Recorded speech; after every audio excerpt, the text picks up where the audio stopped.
Baik, mari kita berdoa.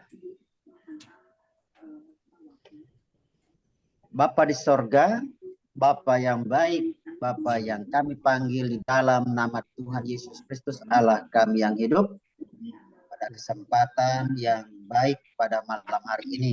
Tuhan izinkan kami hamba-hamba Tuhan melayani di lingkungan gereja GKRI yang tersebar di berbagai tempat dan berbagai daerah.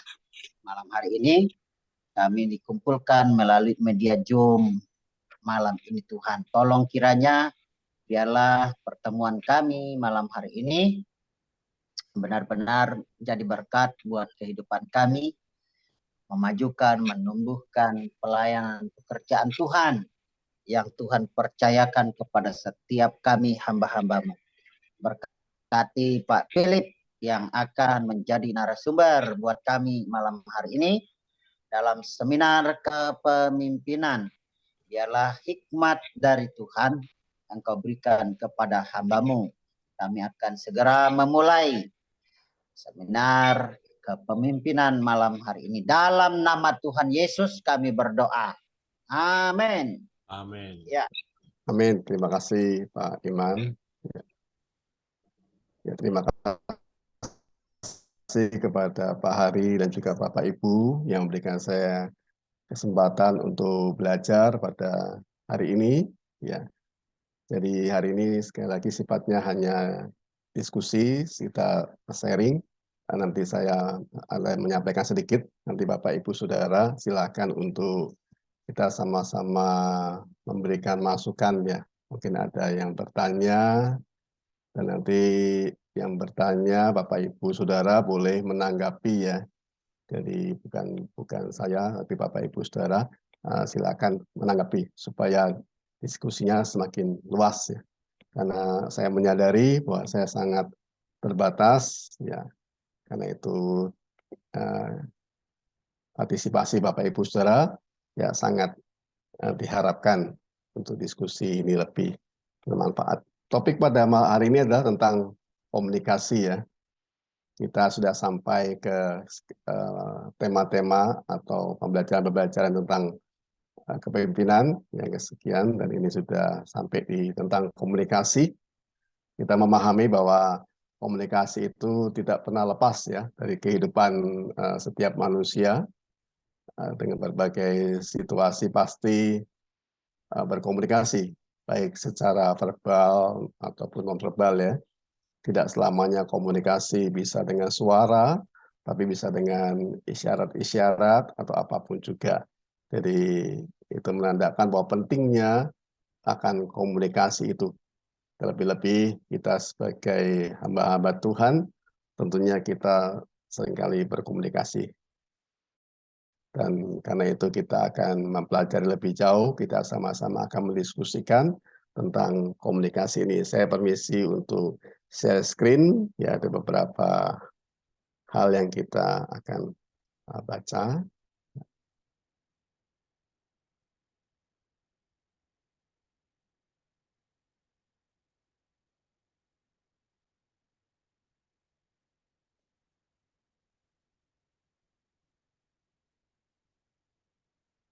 Ya, jadi definisi komunikasi ini berdasarkan Kamus Besar Bahasa Indonesia (KBBI) adalah ya pengiriman dan penerimaan pesan atau berita ya antara dua orang atau lebih sehingga pesan yang dimaksud dapat dipahami. Pengiriman dan penerimaan pesan atau berita atau instruksi atau apapun antara dua orang atau lebih sehingga pesan yang dimaksud dapat dipahami.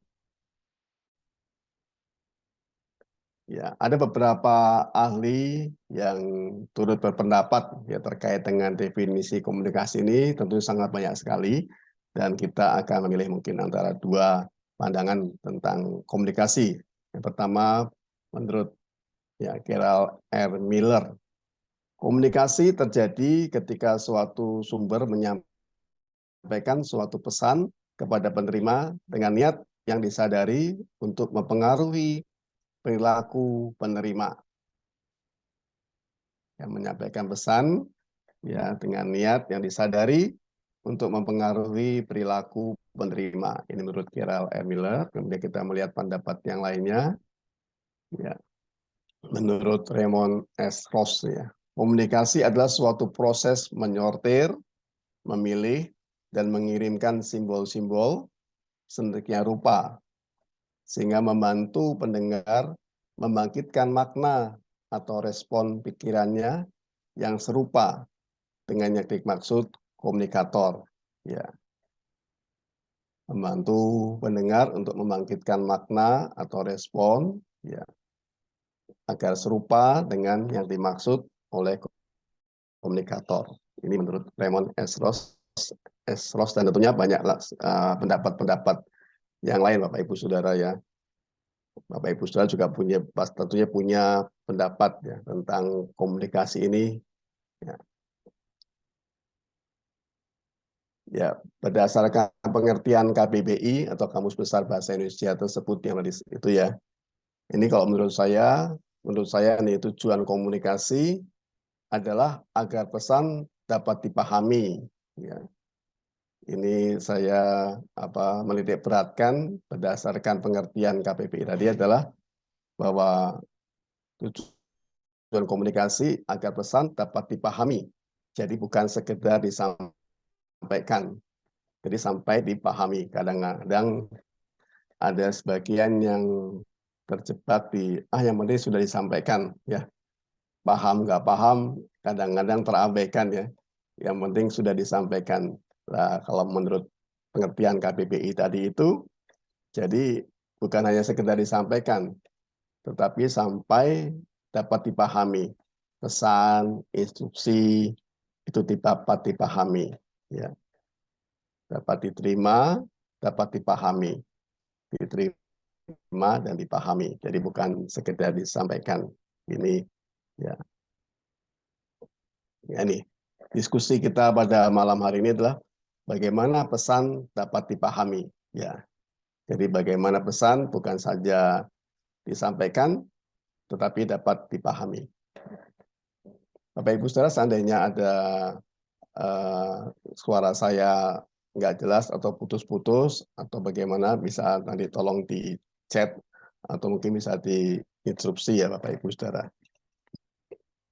Jadi diskusi kita bagaimana pesan dapat dipahami, nanti sama-sama kita silakan Bapak Ibu Saudara, mungkin ada pertanyaan dan rekan yang lain akan menjawab, atau mungkin dari bagian yang kedua kita akan memberikan masukan bagaimana pesan dapat dipahami. Jadi bukan sekedar disampaikan, tapi dapat diterima dan dipahami.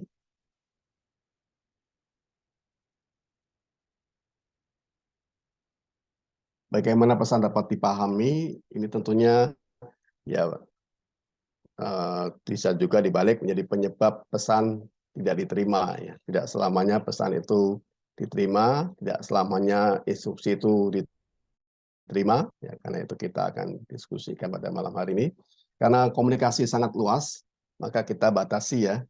Batasi adalah pesan pemimpin atau gembala kepada pengurus atau jemaat, ya. Jadi pesan kita sebagai pemimpin, sebagai gembala, instruksi-instruksi tentunya kita berkaitan dengan organisasi gereja, berkaitan dengan kepengurusan, ya, ada instruksi-instruksi yang diberikan berkaitan dengan jemaat pun ada, ya, hal-hal yang kita sampaikan, ada hal-hal yang kita komunikasikan, baik berupa instruksi ataupun berupa, ya, penjabaran materi, khotbah dan sebagainya. Kita batasi.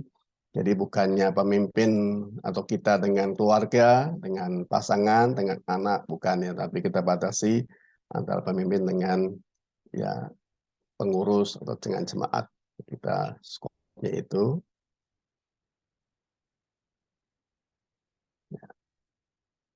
Ini bagaimana agar pesan dapat diterima dan dipahami, ini menurut Sun Tzu, ya, atau ada bagian yang menyebutnya Sun Tzu, ya, adalah seorang jenderal di Tiongkok yang ahli perang dan seorang filsuf dengan bukunya yang sangat terkenal, The Art of War.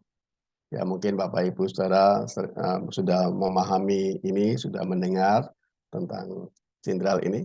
Ya, ada banyak poin-poin yang luar biasa yang beliau sampaikan, ya, yang menjadi diambil untuk banyak hal ya, untuk manajemen, untuk banyak hal lah.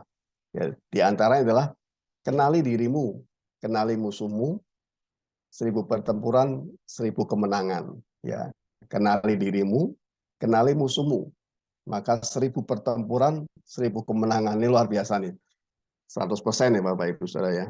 Jadi ketika mengenali diri, mengenali musuh, maka 100% nih, 1000 pertempuran, 1000 kemenangan. Jadi luar biasa ya, kita bisa mendiskusikan hal ini. Ya.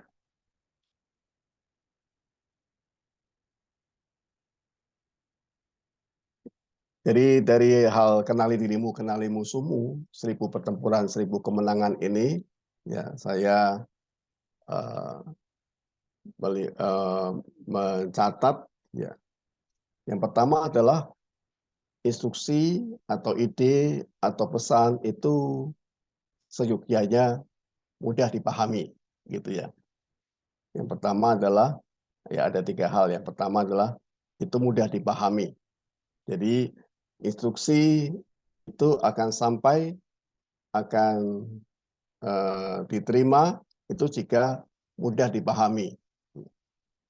Jadi terus yang kedua adalah instruksi atau ide disampaikan dengan bahasa yang sesuai dengan penerima. Ya ini ya. Instruksi atau ide disampaikan dengan bahasa yang sesuai dengan penerima. Ini untuk kita saling mengenali diri. Ini perlu. Ini kan beda bahasa, beda daerah, beda bahasa, beda budaya ya. Kalau saya perhatikan, menurut saya saudara-saudara dari Indonesia bagian timur itu kan gaya bicaranya lebih cepat dibandingkan dengan mungkin dari Pulau Jawa, yaitu jadi sedikit lebih cepat. Ya, ada kenalan-kenalan saya ketika awal berkenalan dari Indonesia bagian timur, kadang-kadang saya nggak begitu memahami ya apa yang dimaksud ini karena sangat cepat sekali penyampaiannya. Sedangkan saya orangnya agak sedikit slow ini ya. Jadi wah, perlu perlu tanya lagi ya. Mungkin setelah 2 kali, 3 kali, 4 kali pertemuan baru mengerti. Oh, begini ya, lama-lama ya. Itu karena beda ya, beda bahasa, beda gaya, ya begitu. Ya, karena itu untuk supaya instruksi-instruksi kita disampaikan atau ide-ide disampaikan dipahami, ya itu harus memperhatikan juga nih, ya hal-hal yang demikian ini. Kalau tidak memperhatikan hal yang demikian, maka bisa jadi instruksi atau pesan itu tidak sampai dengan tepat ya. Mungkin sampai hanya 50% atau bahkan 30%, sebagaimana yang saya alami ya ketika seorang teman menyampaikan karena berbeda wilayah, akhirnya saya hanya mungkin tahu hanya mungkin 10%, hanya 20% atau 30% ya. Mungkin dengan sering berkomunikasi, baru lama-lama akan mengetahui, oh maksudnya begini. Karena kadang-kadang kan gaya bahasanya berbeda, di samping cepat, mungkin susunan kalimatnya kan kadang-kadang ada berbeda ya. Nah, gitu.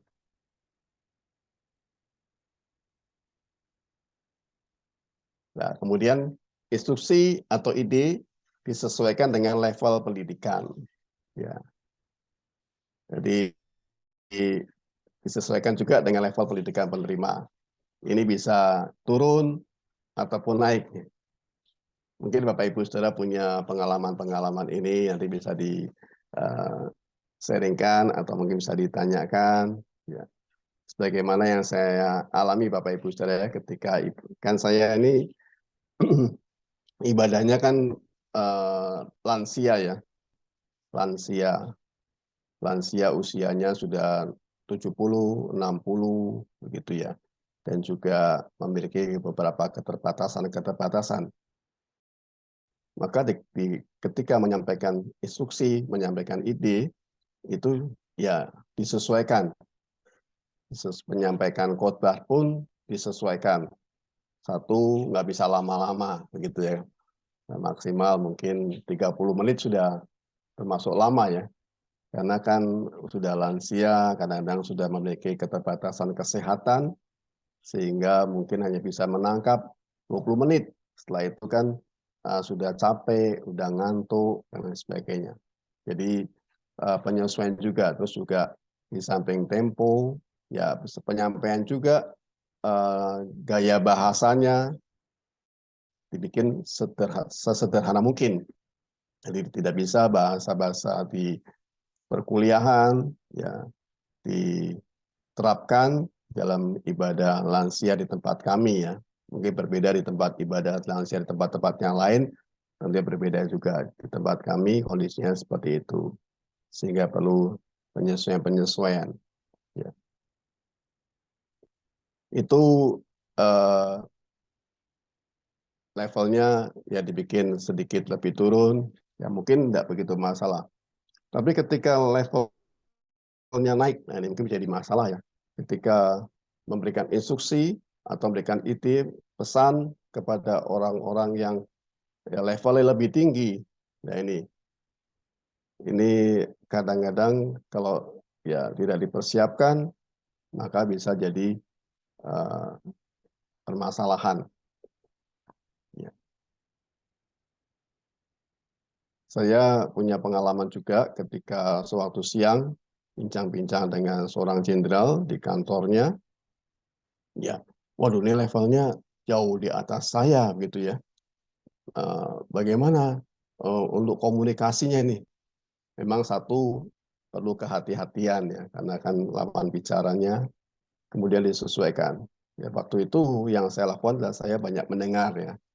Saya eh, tahu bahwa beliau ini senang topik tertentu, saya topik politik, saya gitu ya. Ya, saya membuka pembicaraan dengan politik.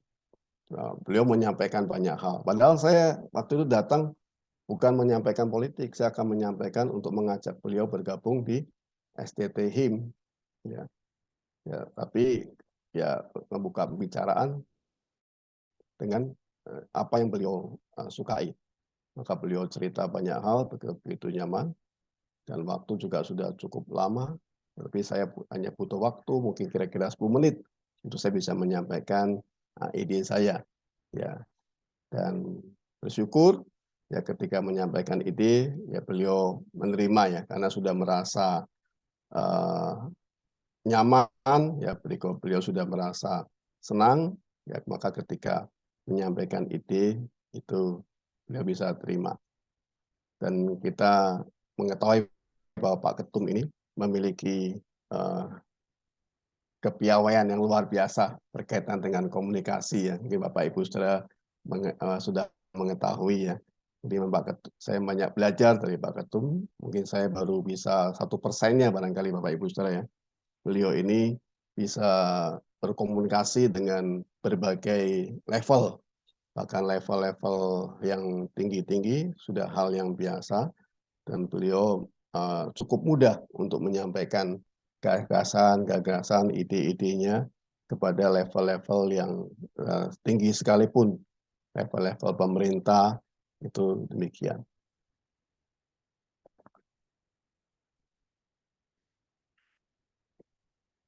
Ya, yang terakhir adalah menangkan hatinya, bukan memenangkan perdebatan. Ya. Jadi yang poin terakhir adalah menangkan hatinya, bukan memenangkan perdebatan. Ketika kita menyampaikan suatu instruksi, ketika kita menyampaikan satu gagasan, ya, satu ide, itu kadang ada kalanya berseberangan dengan orang yang kita hadapi, lawan bicaranya. Ya, ya poin yang sering kita ketahui adalah ini, menangkan hatinya, bukan memenangkan perdebatan. Ya, mungkin ada sebagian orang yang tergelitik untuk memenangkan perdebatan, akhirnya menang mungkin ya ketika debat menang ya, tetapi orang itu marah dan ide kita tidak bisa diterima karena kita hanya memenangkan perdebatan. Orang itu menjadi marah atau bahkan sakit hati sehingga instruksi, saran tidak bisa diterima. Tetapi ketika kita mungkin kalah dalam perdebatan, tetapi kita menangkan hatinya. Ya, ketika tadi saya cerita saya dengan jenderal itu, saya tidak melakukan perdebatan. Saya ada di pihaknya terus, ya, untuk saya bisa memenangkan hatinya. Maka saya hanya butuh waktu 5-10 menit untuk saya menyampaikan gagasan saya, dan beliau bisa menerima itu. Jadi ketika kita memenangkan hatinya, maka ya, ide, gagasan itu akan sampai kepada yang kita setuju, Bapak Ibu Saudara. Dalam menyampaikan komunikasi ini saya stop share dulu. Ini sudah selesai untuk materinya, tinggal kita nanti akan berdalam dengan diskusi. Ya. Jadi di dalam komunikasi itu hal-hal yang saya bisa sampaikan kepada Bapak Ibu Saudara untuk kita sama-sama berdalam. Silakan Bapak Ibu Saudara, mungkin kita buka yang pertama dulu, pertanyaan dulu Bapak Ibu Saudara ya. Pertanyaan dulu, siapa yang ingin bertanya, nanti Bapak Ibu Saudara lain akan memberikan jawaban. Nanti yang kedua baru kita buka untuk masukan-masukan. Ya, mungkin poin yang pertama ada yang ingin bertanya tentang komunikasi. Sebelum mungkin Bapak Ibu sudah mempersiapkan, bisa tulis di chat atau mungkin bisa angkat tangan atau bisa langsung bicara. Tapi sebelumnya saya ingin menyampaikan ini juga. Jadi ada waktu itu adalah di jalan raya ya. Di jalan raya saya melihat ada seorang bapak naik motor itu mau menyeberang ya, melawan arus, dan dia lama sekali karena tidak ada yang ngasih jalan. Jadi lama sekali begitu ya. Ya, saya berpikir harusnya bapak itu nggak usah lawan arus. Bapak itu harusnya ngikutin aja arusnya, ikutin arus motornya itu, tapi pelan-pelan ke kanan, ke kanan, ke kanan, sehingga akhirnya sampai itu baru dia bisa langsung putar balik. Mungkin itu tidak butuh waktu yang lama ya untuk berbalik arah daripada memaksakan diri untuk lawan arus ya. Demikian pula dalam berkomunikasi ya. Dalam berkomunikasi kadang-kadang tadi kita lebih senang berdebat, lebih senang nggak mau kalah gitu ya. Waduh, kayaknya gatel nih kalau kalah ya, kalau nggak menjawab ini gatel. Ya kita menahan diri Bapak Ibu Saudara ya, belajar untuk menahan diri, kemudian ya supaya kita bisa menangkan hatinya. Maka ketika menangkan hatinya, maka ide-ide kita bisa masuk. Ya. Demikian Bapak Ibu Saudara, silakan mungkin bisa memberikan pertanyaan.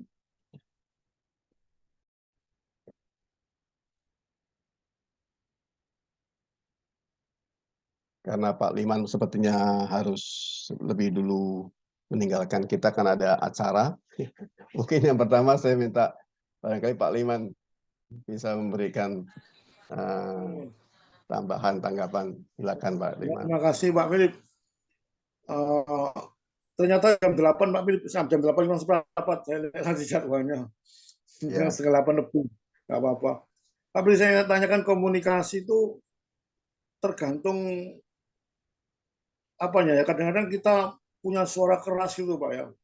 Kan ada orangnya seperti Pak Ketum, orangnya kalem, jadi marah pun tidak ketahuan gitu Pak. Tapi kalau modelnya seperti saya gini, orangnya kan dus, jadi padahal tidak marah, jika dipikir marah gitu Pak.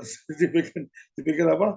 Dipikir ngamuk. Jadi ya apa Pak, bisa menyampaikan komunikasi, terutama khotbah-khotbah itu bisa sampai dengan landing enak gitu supaya karena memang karakter kita mau diubah atau kemudian nada suaranya kita ya apa memang sudah karakternya gitu Pak Philip ya Pak Philip. Menurut pendapat Pak Philip Ya, ya apa yang enak itu apa gitu. oke. Ya, Makasih ya baik. Pak. Terima kasih Pak Liman. Ya, silakan Bapak Ibu Saudara. Ini diskusi dari Pak Liman adalah gimana nih kalau gaya bicaranya demikian ya, keras ini, bersemangat ini, ya. Apakah bagaimana perlu diubah atau bagaimana? Mungkin silakan Bapak Ibu Saudara untuk memberikan masukan. Nah, mungkin kayak Pak Fran nih, silakan Pak Fran. Bisa, bisa berbagi Pak Fran, silakan Fran. Dulu ya terima kasih Pak Philip. Dulu saya ada shock budaya Pak Liman waktu dari Sulawesi ke Salatiga ya. Bapak tahu di sana kan halus Pak. Di sana ada sate wacana, banyak dari Indonesia Timur, dari tanah Batak juga yang kuliah di situ Pak. Kemudian saya gereja di GPIB waktu itu. GPIB itu kan gereja tua. Kami dulu waktu saya tahun 80-an sampai 90-an itu Pak, pendetanya kebanyakan dari luar negeri. Dari Inggris, Skotlandia, mereka datang di Indonesia. Saya nggak tahu bagaimana caranya sampai GPIB itu pendetanya orang-orang bule itu Pak. Jadi satu waktu eh, pendeta ini dikunjungi oleh jemaat yang dari kampung Pak. Jadi bukan di kota Salatiga, jauh, jadi dia butuh jalan kaki ke jalan besar, baru naik angkot, turun itu jalan lagi, kira-kira 2-3 kilo, Pak. Jadi waktu sampai ke situ, istrinya yang terima, Pak pendetanya ini orang Skotlandia. Jadi kebiasaan kita orang Indonesia kan Pak, buka pintu, suruh masuk, kasih minum Pak. Nah, mungkin karena Pak pendeta itu lagi istirahat tidur, istrinya itu nggak buka pintu Pak. Ya udah bilang, wah nggak bisa katanya, Leo lagi istirahat. Wah itu akhirnya jadi masalah itu kan Pak. Pertama dianggap nggak sopan, sombong, nggak dikasih minum. Ya kan orang sudah capek itu Pak. Jadi akhirnya pendeta ini dikasih tahu. Yang luar biasa adalah dia menyesuaikan diri Pak. Menyesuaikan diri dengan kondisi yang ada. Jadi lain kali kalau ada tamu, Bapak harus buka pintu, suruh masuk, kasih minum. Baru tanya itu apa tujuannya. Jadi jangan ngomong saja, wah nggak bisa begitu. Yang kedua, kita kan dari teman-teman dari Ambon itu kan kalau ngomong cepat sekali. Hei, Ale mau kemana? Itu kan, kamu mau kemana maksudnya? Nah, jadi ada tetangga mau pergi, ibu mau kemana? Ibunya pertama kaget, yang kedua dia nggak tahu dia dia bilang apa. Ya, dia kan bertanya ibu mau kemana. Akhirnya sadar juga kita lah yang dari timur sana bahwa kita harus menyesuaikan diri dengan kondisi yang ada. Mungkin selama ini sikap kita seperti Pak Pendeta itu. Yang kedua, kita bicaranya terlalu cepat, sementara di sini nggak bisa mengerti apa yang kita bilang. Makanya kami belajar dari situ Pak untuk menyesuaikan diri dengan kondisi yang ada. Yang ketiga saya lihat yang terakhir begini Pak Liman. Orang mengerti bahasa tubuh kita Pak. Mata kita, raut wajah kita, mulut kita, pokoknya bahasa tubuh. Jadi walaupun mungkin cara si A itu ngomongnya kenceng, keras, tapi orang bisa mengerti bahwa dia tulus, Pak. Ya, dia ngerti, oh ya memang dia sudah begitu tegayanya. Karena ada juga yang halus juga nyelekit, Pak. Coro Jawa ini nyelekit. mencubit. Kalau dulu saya nggak ngerti itu Pak Liman, tapi lama-lama saya di mana itu di Salatiga, saya belajar. Oh, rupanya mereka kalau bicara biasanya nggak to the point, Pak. Dia puter dulu. Atau kita disinggung-singgung dulu.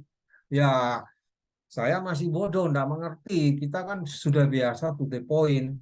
Tapi lama-lama saya belajar juga. Oh, saya harus menyesuaikan diri. Jadi jawaban saya ada 3 poin itu, Pak Philip. Terima kasih, Pak. Baik, terima kasih Pak Frans. Masih terkait dengan pertanyaan Pak Liman tadi, mungkin silakan bagi Bapak Ibu saudara yang mau bertanya, mau menjawab. Sebelumnya saya tanya dulu ke Pak Liman. Pak Liman, kira-kira untuk berubah itu sulit nggak Pak? Untuk mengubah kebiasaan itu? Pak, contoh saya sendiri Pak ya. Saya Nah, tahu tuh kadang-kadang nggak enak Pak. Kadang-kadang tahu saya tuh nggak enak. Begitu ini bentuk pengalaman saya Pak ya. Apa adanya. Kan saya Pak Agus pernah dengar khotbah saya. Terlalu apa ya? Terlalu semangat gitu. Tapi padahal saya tahu itu kadang-kadang membuat orang nggak enak gitu Pak di telinga. Tapi pertama-tama khotbah saya enggak, saya kalem. Tapi begitu tengah-tengah khotbah itu sudah lupa gitu Pak. Jadi sering kali gitu terus sampai sekarang nggak bisa berubah-ubah Pak. Padahal saya kepingin berubah itu sukar gitu. Di tengah-tengah itu sudah langsung buat gitu. Tapi pertama kali mungkin bisa di setengah-tengah itu langsung lupa gitu. Jadi itu apa karakter saya gitu, apa kadang-kadang saya di akhir ya kadang-kadang makanya sampai tidak enak makin sungkan. Kecuali kalau sudah kenal, apa tidak kenal tuh kadang diundang di gereja baru tuh, waduh Pak Liman kurasi ngomong gitu, nyelekit ngomong. Padahal maksud saya tidak gitu, tapi ngomongannya gitu. Apa caranya nggak ngerti saya. Kadang-kadang ngomong tapi kepingin ngerem, tapi tengah-tengah tuh lali terus Pak sungguhan lupa saya. Jadi model kayak gini saya bingung kadang-kadang. Terima kasih Pak Philip, apa adanya saya bicarain. tapi kalau untuk khotbah kelihatannya itu malah menarik ya Pak ya, karena kan menggelegar gitu, kayak KKR ya. Kalau saya sudah ngamuk itu itu Pak. Soalnya di mimbar itu sering ngamuk itu, gebrak-gebrak meja itu sering ngamuk itu tidak sadar itu Pak. Jadi seperti apa ya? Kayak nasihat itu kayak bukan nasihat itu ngamuk itu tidak sadar, betul tidak sadar. Kadang-kadang mungkin kalau bahasa tidak bisa menilai saya apa. Kadang-kadang tanya, aduh, makanya kalau saya diundang kerja baru saya minta maaf ya Pak ya. Ini tengah-tengah saya tidak sadar, sungguhan tidak sadar. Padahal saya sadar, Pak. Itu kadang-kadang gitu terjadi Pak. Nah, itu caranya apa? Kadang-kadang tahu sangat sulit untuk perbaiki itu karakter apa model apa nggak ngerti saya. Saya sampai bingung saya. Terima kasih. ya mungkin kalau untuk konseling mungkin kendala Pak ya. Kalau untuk konseling itu kan wah bukan ini malah dia marah-marah ini gitu. Ya mungkin silakan Bapak Ibu saudara yang akan berikan tanggapan dari ya Pak Hari, silakan Pak Hari. Kalau saya pikir sih ya kita cari berarti kan gini Pak, kalau Bapak merasa ini berdampak buruk ya kan, berarti perlu kita ubah gitu kan. Tapi kalau ini memang diperlukan ketegasan itu kan kita tidak perlu terlalu mengubah, tetapi hanya perlu mungkin lebih gimana gitu. Bapak merasa terlalu marah, tapi bisa lebih kurang marah, tapi tetap dipertahankan. Jadi karena pro kontra Pak. Kenapa? Pro kontra. Kadang-kadang ada yang tapi gini Pak, jadi ngamuk itu bingung saya jadi kalau pegangan kita kan jelas Pak. Jadi gini, makanya saya pikir penting sekali di dalam memahami komunikasi adalah apa dasar dari Alkitab, dengan Pak. Jadi Bapak kalau mempertimbangkan orang itu bisa bingung Pak. Tapi kembali ke Alkitab ya. Alkitab misalnya berbicara dengan benar ya, dengan jujur. Nah, berarti ya itu kalau sampai orang tidak suka itu ya sudah tidak masalah kita Pak, tetapi masalah orang itu ya. Kalau Bapak memberitakan sesuatu bicara isu yang menyinggung karena itu masalah dosa, itu tidak masalah Pak menurut saya ya, karena itu adalah prinsip Alkitab. Ya, nah, tapi ada juga misalnya berbicaralah dengan kasih ya. Jadi mungkin kalau ini kita perlu melatih. Saya sendiri dulu juga terasa ya, Pak ya. Kalau berkhotbah itu ingin ingin memojokkan gitu seolah-olah ya, memojokkan jemaat bahwa kamu ini begini jelek. Intinya ya, apa tema khotbah saat itu, misalnya tidak sabar ya, kamu itu tidak sabar seolah begitu. Nah itu yang seringkali ini. Tapi kita harus kemudian titik tertentu saya belajar entah dari mana, lupa sudah lama sekali, bahwa kita itu harus memiliki motivasi kasih gitu. Jadi bukan memojokkan orang, tetapi mengasihi orang itu, mengasihi karena orang-orang ini pasti apa perlu dikoreksi oleh firman yang sedang kita bawakan gitu, Pak. Jadi kemudian juga itu tadi ya kan prinsip komunikasi di Alkitab lain yang itu adalah komunikasi kita itu harus membangun orang lain gitu kan. Nah, berarti ya memang ya memang mungkin Bapak kalau ngomong pelanan dikit dan ketika mau terpikir mengatakan sesuatu membangun nggak ini? Kalau ini merusak, kita stop gitu Pak. Karena ada juga di di Amsal itu yang bicara tentang kita itu perlu mempertimbangkan dampak daripada apa yang kita ucapkan ya. Jadi itu memang hikmat dari Salomo itu antara lain mempertimbangkan dampak daripada apa yang kita ucapkan ya. Jadi saya rasa banyak sekali prinsip firman Tuhan di dalam prinsip banyak sekali prinsip komunikasi dalam firman Tuhan yang sangat bermanfaat. Apalagi fokus tentang khotbah ya. Jadi memang saya rasa kita ini, saya sendiri terus saja banyak merasa harus berubah, bersyukur ya Pak ya, karena boleh melayani firman, sehingga kita mempelajari lebih serius, dan dari situ kita jadi semakin tahu bahwa kita ini banyak sekali masih harus bertumbuh ya. Kalau kita hanya jemaat aja mungkin sudah merasa wah lumayan ya, sudah lumayan gitu. Tetapi setelah mempelajari firman, oh aduh ternyata banyak sekali hal yang masih perlu diperbaiki. Itu aja Pak komentar saya Pak. Ya, makasih Pak Ari. Pak Liman, mungkin sedikit. Pak Ari, saya tambahkan sedikit Pak Ari ya. Saya ini Iya, bukan masalah Pak Ari ya. Kalau di khotbah itu gini loh Pak Ari ya, penekanannya dulu. Umpama ya Pak Ari, saya contoh ya Pak Ari, kalau ya. Pak Ketum kalau khotbah, kamu jangan kurang ajar, Pak. Jangan terlalu saya tekan gitu Pak. Kurang ajar gitu Pak. Jadi tekannya tuh langsung tekan gitu. Bodoh gitu Pak. Kurang ajar tuh. Tapi itu cuma terjadi di mimbar. Kalau saya di pergaulan biasa Pak, beda jauh Pak. Saya tidak pernah berpergaulan biasa itu guyon. Saya tidak pernah komunikasi kayak seperti model gitu-gitu. Saya tidak pernah cuma di pergaulan saya. Tapi kalau sudah khotbah Pak, itu jadi problem bagi saya sampai sekarang. Penekanannya tuh tanya Pak Sunardi yang tahu khotbah saya apa sama-sama itu. Penekanannya begitu kejes itu maksudnya.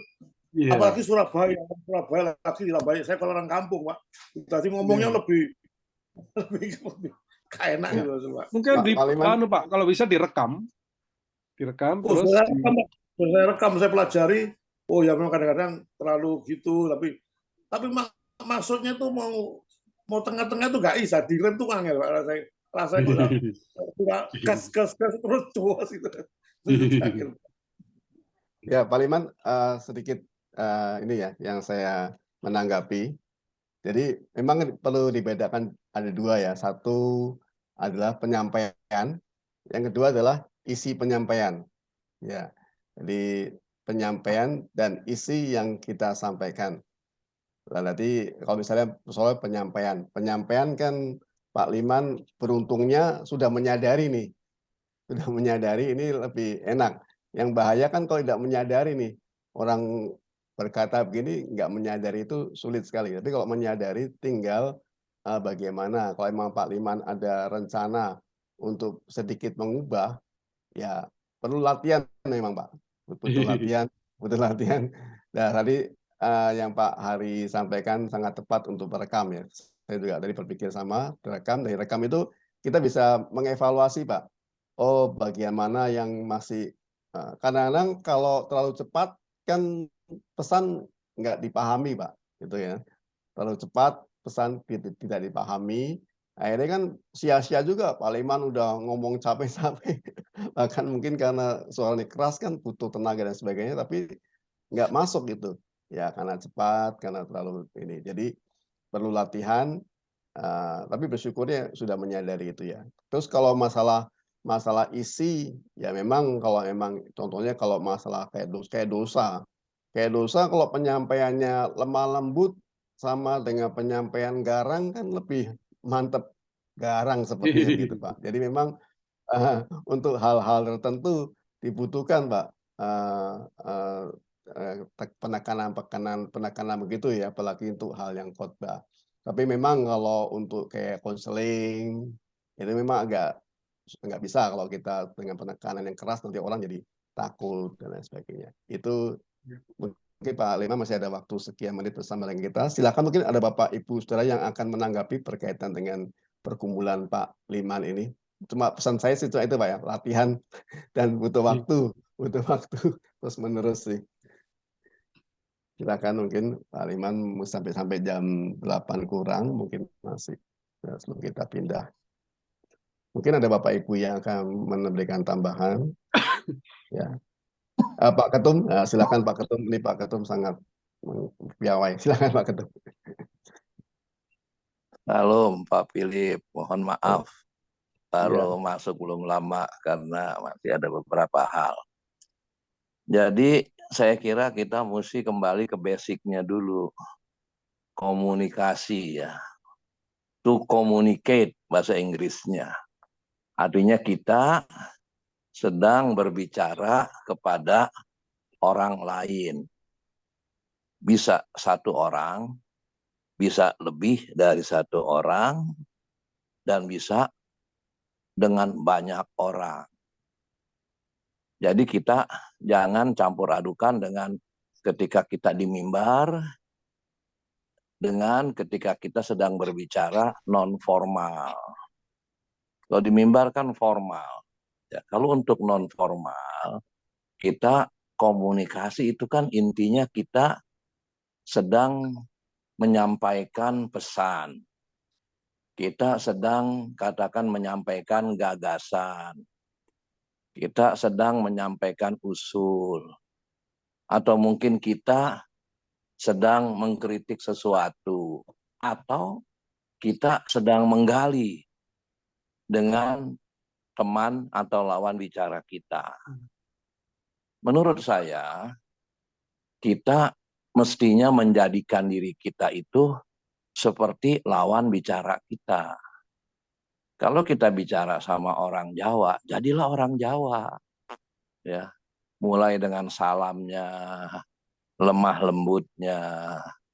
Kalau kita bicara sama orang Sunda, jadilah orang Sunda. Kalau kita bicara tadi contohnya dengan orang Ambon, tadi Pak Frans bilang, ya kita mesti jadi seperti orang Ambon. Saya tadi pagi berhubungan dengan Dr. Albertus Patih, mantan ketua 1 PGI. Dia kan senior di GKI Bandung yang pernah kedatangan Ustadz itu. Saya membahasakan diri sama dia beta. Ya kan. Tadi siang saya bicara sama Pak Ketua LPMI. Nah, Pak Hari kan kenal. Pak Pendeta William apa William itu? Wairata. Willem Wairata. Saya bilang sama dia di akhirnya, saya bilang torang basudara. Teteh manis sayang katong semua. Dia senang tuh. Jadi dekat gitu loh. Tapi jangan hanya di awal dan di akhir. Yang jauh lebih penting bukan soal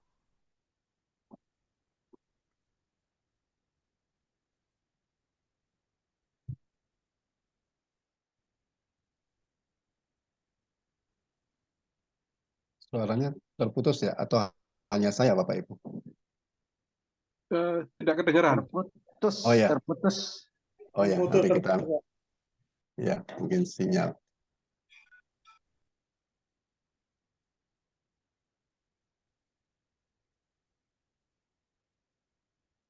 Ya, sambil menunggu Pak Indra mungkin akan lanjut, silakan mungkin Bapak Ibu yang lain akan menyambung dulu.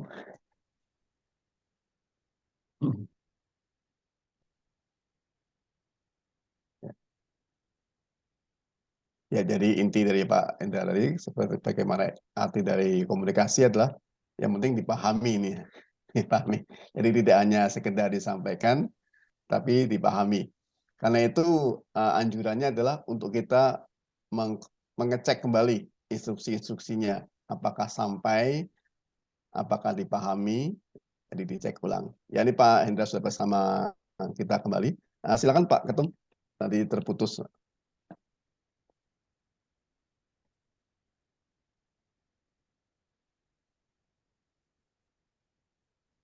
Shalom Pak Ketum, mungkin masih di mute Pak Ketum.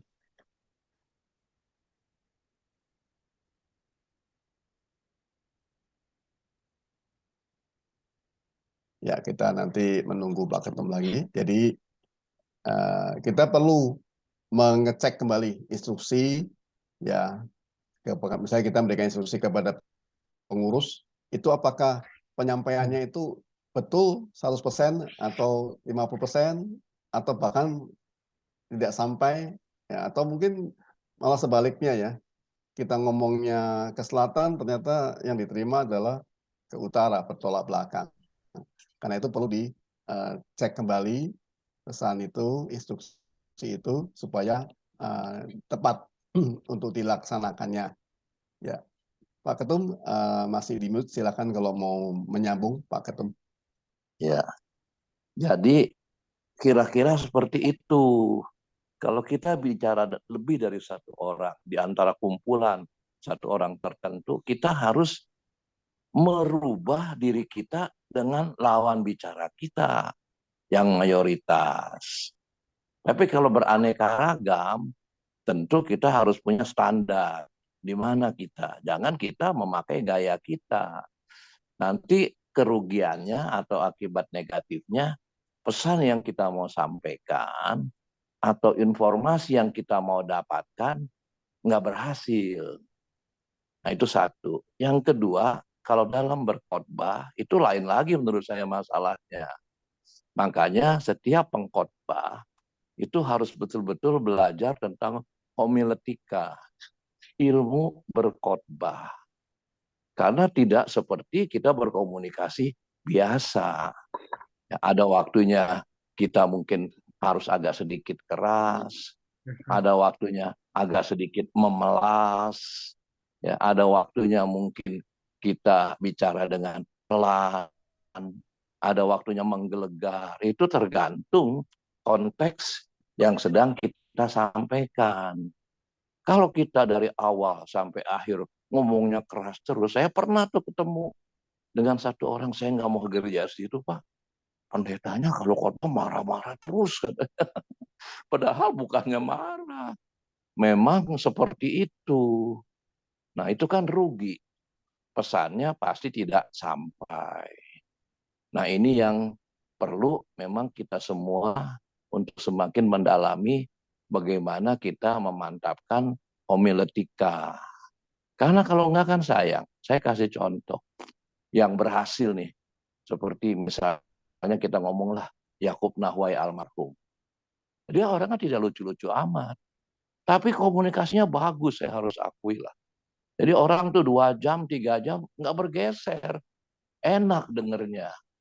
Nah ini yang kita harus, ini yang kedua. Dia kaya literasi. Dia tahu semua hal. Kalau bicara mobil dia tahu. Bicara soal fauna, flora dia paham. Kalau bicara soal antariksa dia ngerti. Soal apa dia bisa. Jadi dia kaya gitu. Dengan literasi. Nah kita kan kelemahan kita ini kurang mau baca. Saya kan buat renungan nih tidak mudah. Karena yang baca kan sekarang banyak sekali dalam berbagai bahasa. Nah saya juga banyak membaca lewat Google. Ketika saya mau bicara soal komunikasi, saya baca dulu apa sih artinya komunikasi. Komunikasi yang baik kayak apa sih? Apa sih halangannya? Itu nanti saya jadikan sub-sub tema dalam renungan itu. Sama juga dengan bedanya khotbah itu kan verbal, lisan. Jadi harus dibarengi dengan gestur, gaya bahasa yang enak didengar. Satu waktu harus keras. Tapi kalau monoton terus, keras terus, itu juga tingkat keberhasilannya berkurang. Atau terlalu pelan terus, nggak ada intonasi, penekanan, juga berkurang. Ya ini memang kita mesti banyak belajar lah, supaya ke depan kita lebih baik. Saya juga masih terus belajar. Tentu harus memperbaiki diri. Makanya saya suka tanya bagaimana khotbah saya. Kalau dia bilang bagus, saya bilang jangan. Yang kurang apa? Yang ini apa? Supaya saya memperbaiki, supaya nanti bulan depan kalau saya diundang, khotbah saya lebih bagus. Kan kira-kira seperti itu. Demikian dulu Pak Philip. Ya, baik. Tuhan berkati. Makasih Pak Ketum. Ya, jadi Bapak Ibu Saudara, silakan Pak Liman mungkin nanti itu ya, enggak ya. Baik ya, jadi tadi dikatakan oleh Sense adalah kenali dirimu, kenali musuhmu, ya. Maka 1000 pertempuran, 1000 kemenangan.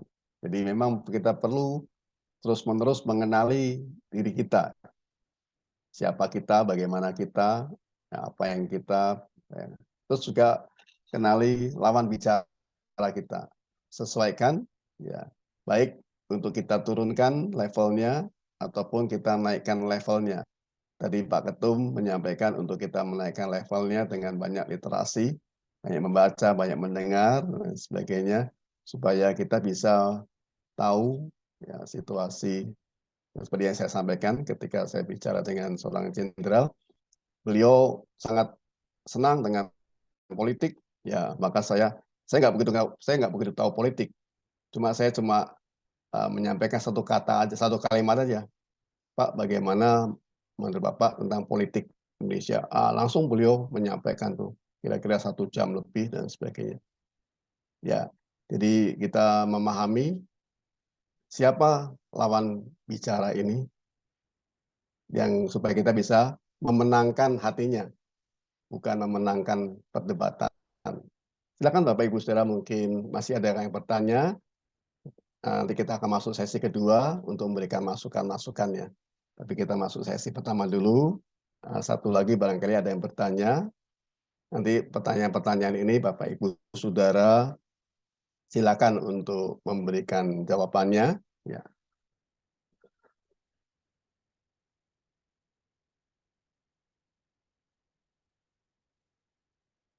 Ya, silakan Pak Waketum. Ya, terima kasih Pak Philip penjelasannya. Ini saya pikir ada satu cerita yang cocok dengan poin-poin Bapak tadi. Nah, mungkin kita lihat ceritanya lucu, tetapi ya itu realita bisa terjadi. Ada orang tua menyuruh anaknya pergi ke satu tempat, dia harus menyeberang jalan. Nah, terus orang tuanya bilang, "Nak, setelah nanti mobil lewat, baru nyebrang ya." Iya, Pak, kata anaknya. Nah, kemudian ternyata anak itu lama di pinggir jalan nggak nyebrang-nyebrang. Nah, kemudian orang tua datang, "Kenapa nggak nyebrang?" "Belum ada mobil yang lewat, Pak," katanya. Ya, nah ini terus bagaimana kira-kira? Terima kasih. Ya, sangat luar biasa ya ceritanya. Silakan, mungkin ada yang mau menanggapi atau menyambung dengan cerita yang lain. Ya. Ya, memang itu kadang-kadang tidak terpikirkan ya, tidak terpikirkan apa yang menjadi instruksinya, ya apakah sudah cukup jelas atau belum instruksi itu, karena itu perlu di cross check, ya. Perlu di cross check, apalagi kalau pesannya itu pesan berantai, ya kan, dari pimpinan gembala kepada ketua komisi, ya terus ketua komisi nanti kepada pengurus ini, ya akhirnya sampai ke bawah barangkali beda ya, karena itu perlu dicek instruksi-instruksinya itu supaya tidak seperti tadi anak tadi ya, mungkin sampai 5 hari nggak nyebrang-nyebrang kalau memang instruksinya tidak dipahami dengan tepat. Terima kasih sekali Pak Ketum. Iya. Ya. Oke, mungkin sesi pertama sudah tidak ada lagi yang bertanya. Kita sekarang akan masuk di sesi kedua. Silakan tuh Bapak Ibu Saudara memberikan tambahan-tambahan ya, informasi-informasi tambahan sebagaimana yang saya tadi sampaikan untuk ya menambah memperluas ya. Jadi memang yang saya sampaikan hari ini tidak berkaitan dengan ayat-ayat firman Tuhan. Jadi silakan jika Bapak Ibu Saudara akan menambahkan. Jadi yang saya sampaikan hanya berkaitan dengan teknik ya, teknik menyampaikan secara umum tentang komunikasi. Jadi saya ulangi sekali lagi sebelum Bapak Ibu sudah mungkin menambahkan. Jadi yang dipentingkan adalah bukan hanya instruksi itu disampaikan, tetapi bagaimana instruksi itu dipahami.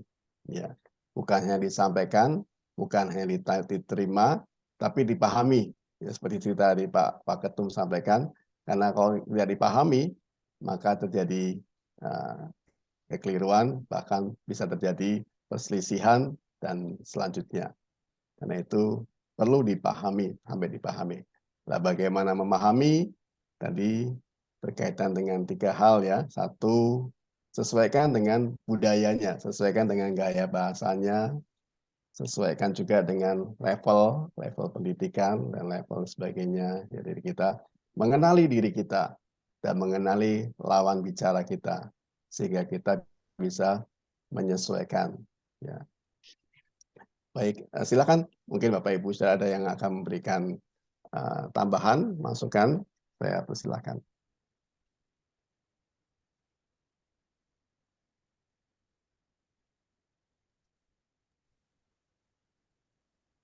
Pak Philip. Ya, silakan Pak. Saya rasa ada satu poin yang belum Bapak sampaikan, Pak. Bagaimana kalau dalam kondisi terdesak, Pak? Saya belajar dari Musa. Musa itu kan disebut Alkitab orang yang lemah lembut, Pak. Jadi saya tafsirkan, beliau itu ngomongnya juga halus, Pak. Tapi ada suatu saat ketika dia begitu marah karena orang Israel memojokkan dia terus, mempersalahkan dia, bahkan mereka ngambil batu mau dibunuh dia, dilemparin.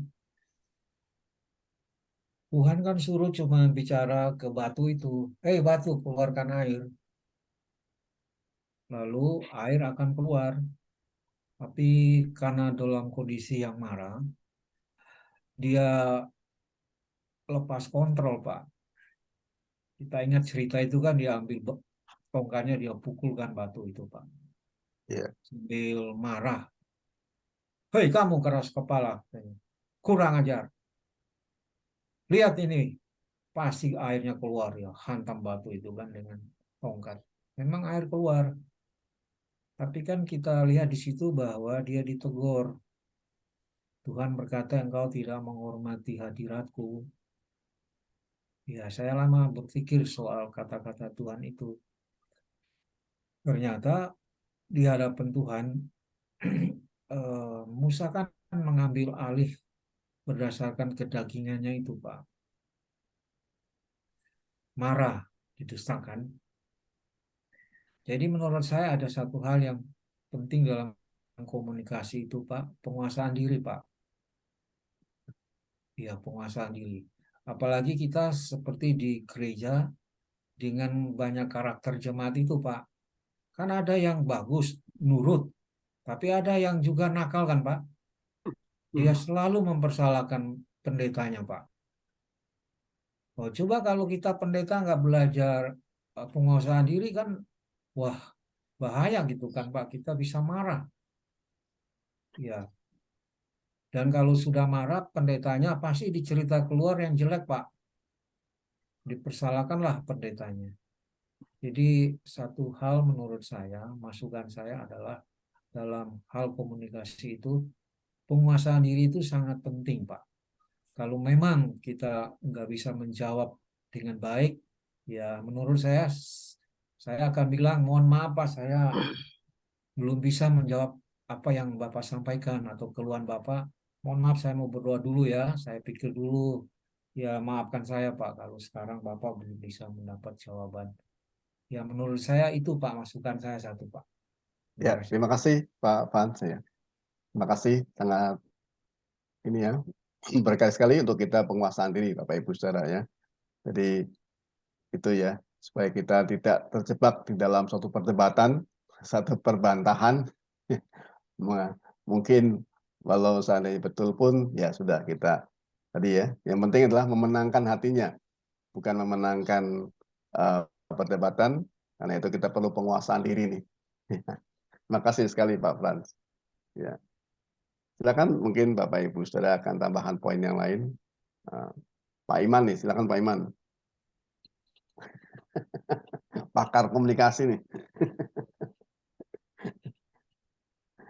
Masih di mute ya Pak Iman.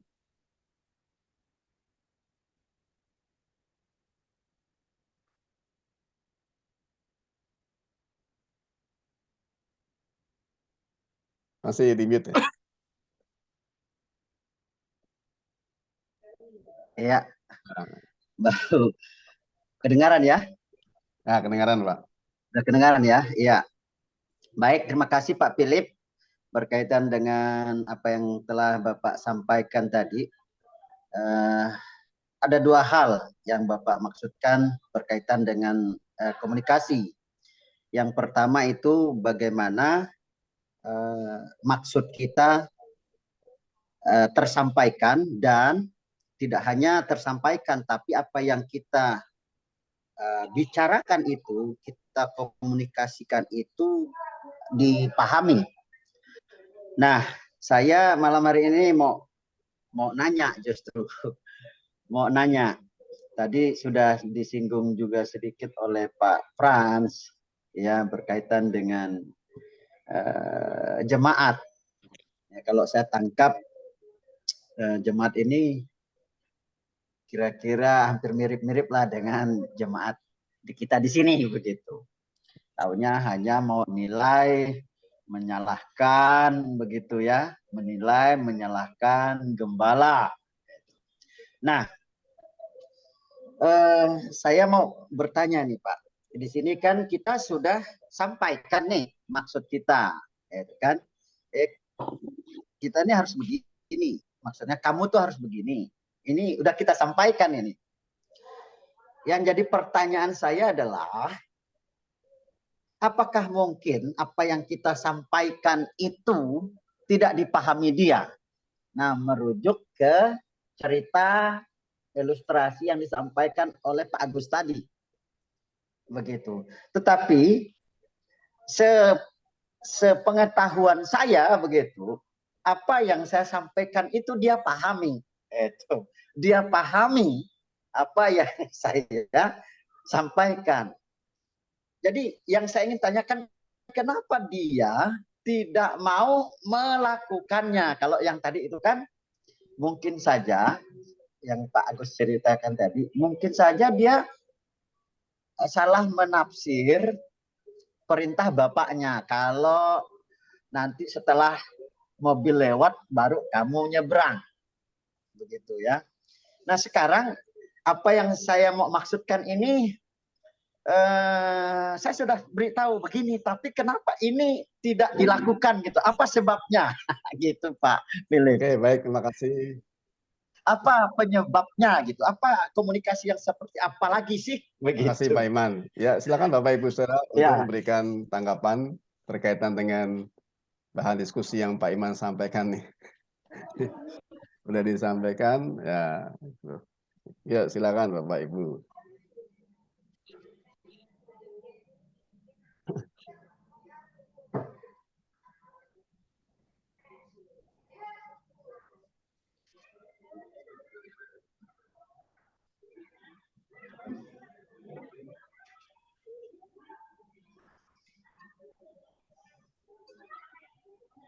Ya, mungkin sambil menunggu Bapak Ibu mempersiapkan, ya, merangkai kalimat-kalimat, kadang-kadang merangkai kalimat ini tidak mudah juga nih.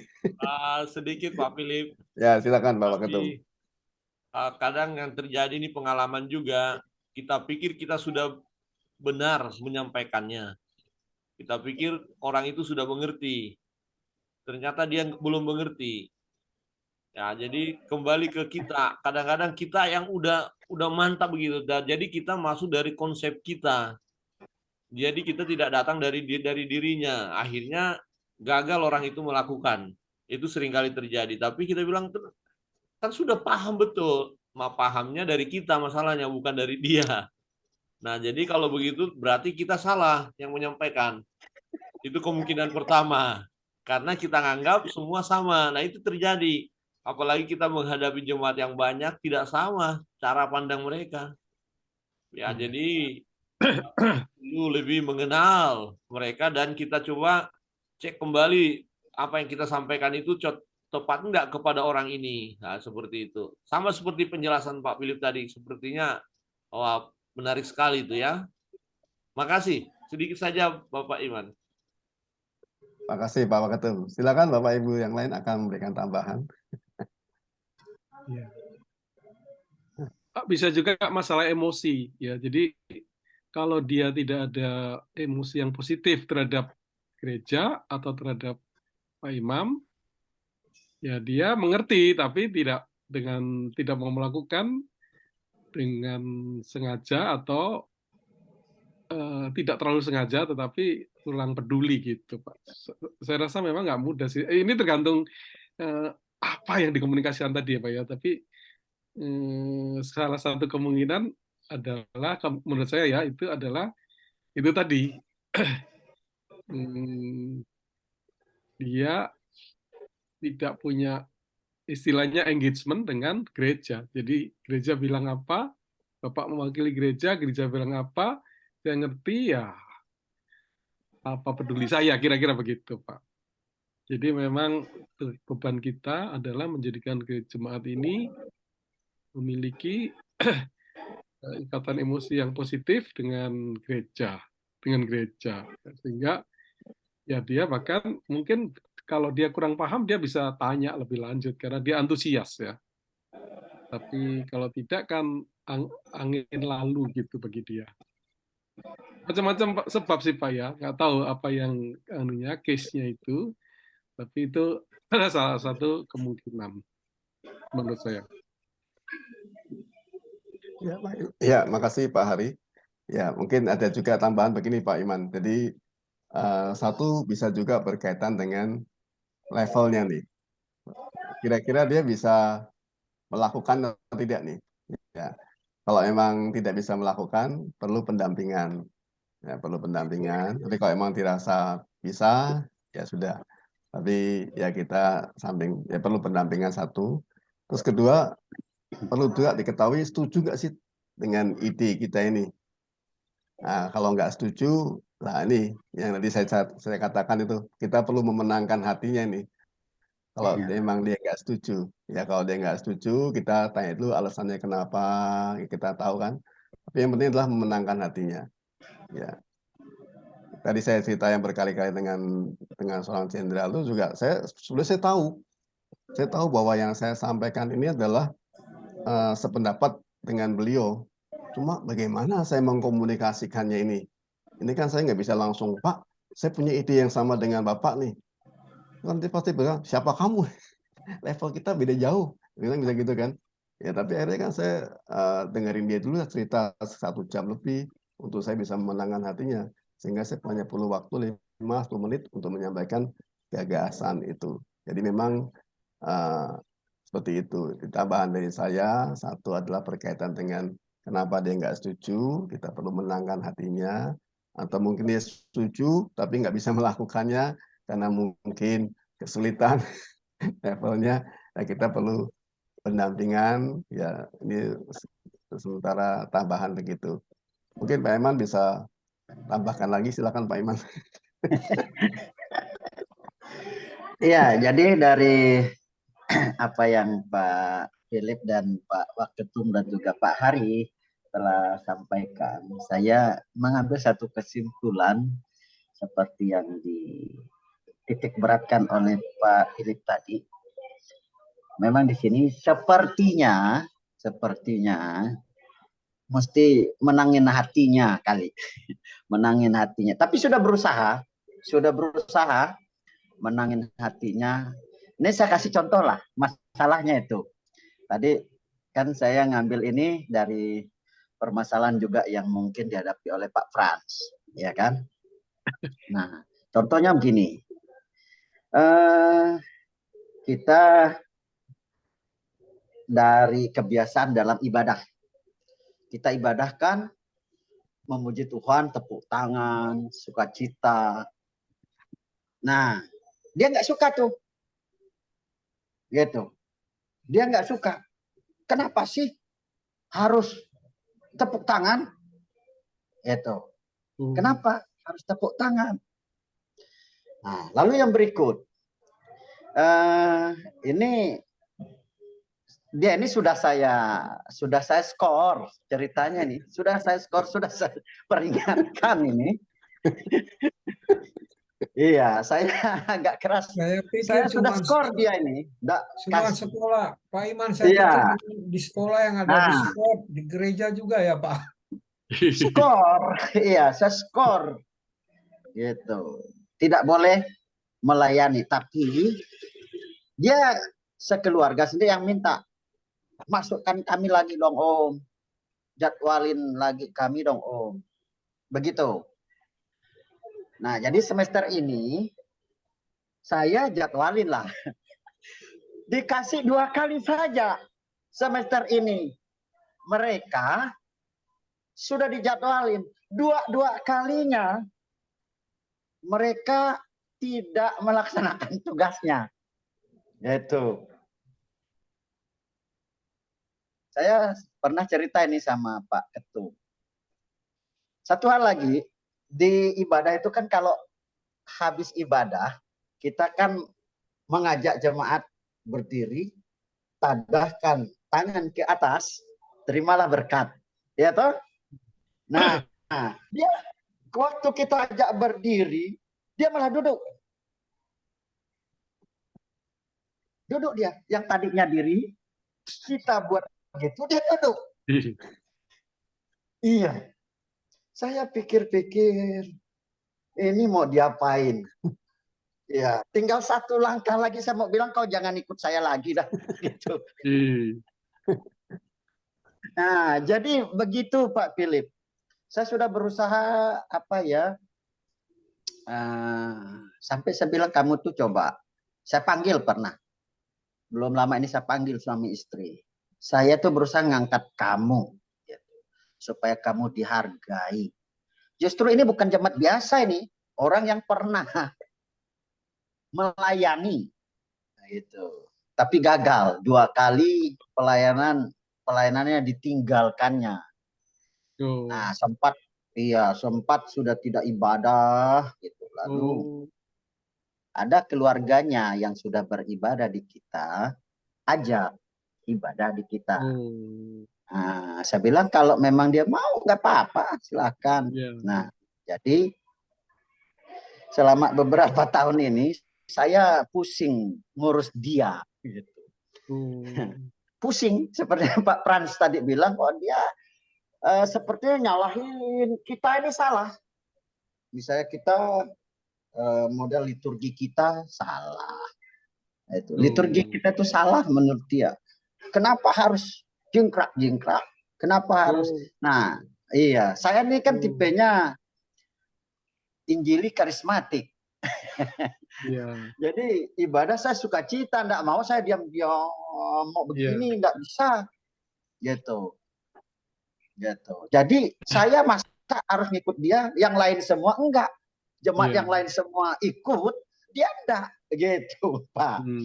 Nah, itu yang saya mungkin tangkap dari Pak Philip, Pak Siahaan, dan juga Pak Hari tadi. Mungkin saya harus bersabar, ambil hatinya lagi. Tapi Pak, menurut saya sih, Pak, dia ini harus ikut Bapak, karena Bapak pemimpin.